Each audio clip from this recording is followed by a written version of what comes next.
I'm Jeannie Ash. I'm from Belmont, California.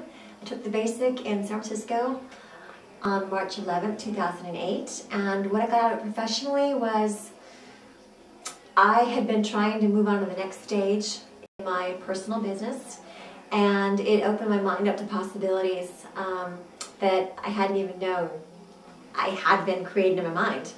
It was just amazing because it really, as they say, think outside the box.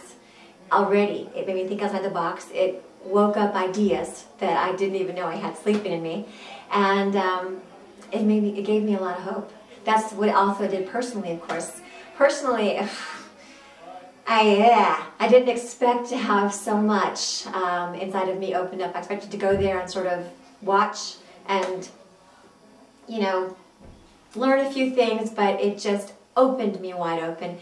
Gave me hope, gave me possibilities, made me know I could try a few more things. I know also, the most important thing though, is the end of it, I knew that I had to do Size 7 and I had to do leadership as soon as possible, because with this program, I knew that I could go on to so many levels, and I wanted to do it as soon as I possibly could. So I would so recommend it to anybody. As a matter of fact, I've planning to maybe, I can't sponsor it, but maybe I'll plan to get a whole class for myself and have them come to it. So definitely come to it.